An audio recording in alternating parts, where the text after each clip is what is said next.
Well, Lesley, thank you so much for your willingness to participate in the 50 Servant Leadership Series. This is an idea that I had. I thought first I wanted to do this big 50th birthday party, and I was like, nah, you know what? I really prefer to celebrate people.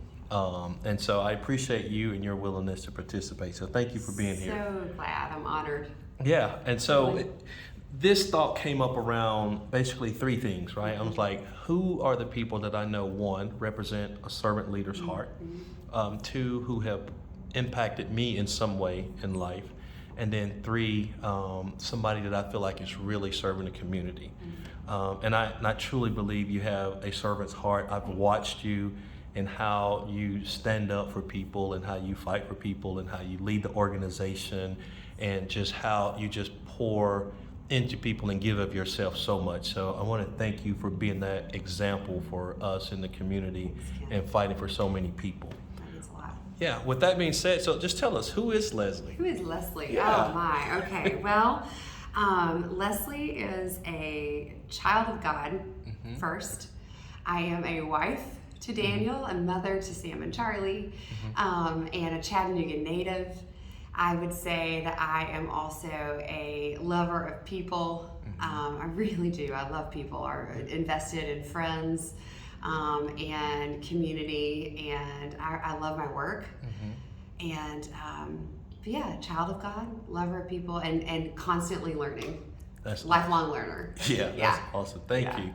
So I guess my next question would be, what is servant leadership to you, and why is that important to you? That is a great question. You know, servant leadership to me would go all the way back to my childhood. I think it was baked into my being by my parents. Just watching them, you know, they serve in different ways. My mom has been a servant, a quiet, behind the scenes servant leader, just in every way that she cares for people. My father is a servant leader in a more out front way as he teaches and trains and mentors. But the two of them together have just led their lives this way forever. And for me, it's been so important because as I grew up, I started to recognize that I didn't just have people around me who invested in me, one or two. You know, I've always had the saying, kids don't need one mentor, they need a board of directors. You know, like ultimately we all do. We need a lot of people. And I was really blessed to have people who invested in me. And then I knew in life as I was growing up and starting to study and major in things in college and get involved in what I wanted to do with my life, the core of that was how do you turn around and in whatever career you choose or whatever life pathway, you must turn around and do that for someone else. There is no such thing, in my opinion, as self-taught and self-made. It does not exist. Yeah. Like we are the sum of those that have invested in us. And so I was out of gratitude. So servant leadership to me is a sign of gratitude and the ability to turn around then and lead by example, invest in others, whether it's out front, behind the scenes, or standing side by side with someone else in whatever position you have, career, volunteer, in life, out of a gratitude, I think, for what was done for me. Oh, that's awesome. Thank you for sharing that. So tell us, what is your passion or your drive for serving the community? Well, that was certainly some of it. But for me, I also will say that got shaped early in my career. I got back to Chattanooga right out of college, and I was working with a local nonprofit in one of our area middle schools. And I mean, you can imagine, right, Ken? I'm like a 22-year-old, let's save the world, bouncing into one of our middle schools working with 13-year-old girls. And they looked at me like, you've got to be kidding. Like, what do you know about my life? And honestly, I didn't. I didn't know much. But I knew I was willing to let them teach me and keep showing up. And I think that's so much of it, right? It's just keep showing up. Right. Deion Jenkins said it yesterday, like showing up and saying, how can I help?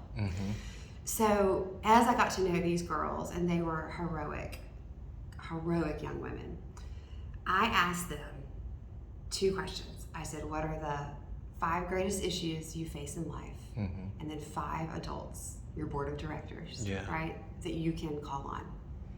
And silence hit the room. these little girls were telling me about sleeping in their car at night. 10 out of 13 had lost a family member to violence. The stories just started to come. And not one of them could think of more than one adult that they could turn to. And for most of them, it was me. Yeah. And in that moment, everything changed. I knew in that moment that whether it would be in the role I had at the time, and ultimately that's what led me to United Way. Because I realized we can't just help kids overcome the odds, we got to change the odds, right? We got to change the odds for the communities and the families that they're growing up in.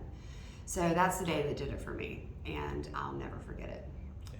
And I realized they were heroes. Yeah. They were resilient to show up to school every single day, and if they can do that, then I can do this. Right.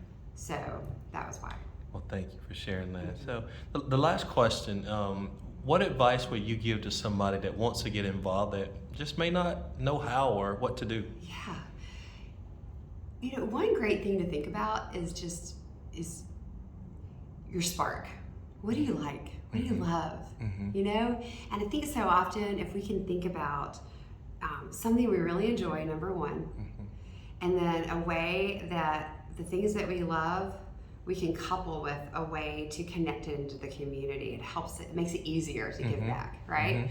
Practically, you know, I can make an ad for the United Way and say, go online, right? Find us, because we will plug you in. We will find a way to get you involved. But the advice I would give truly is if your advice that was given to me was the way you find calling in life, it's when your life's greatest purpose and talents collide. You know? At whatever juncture in your life. So figure out where you're great, what you're great at doing, and what you love, what keeps you up at night.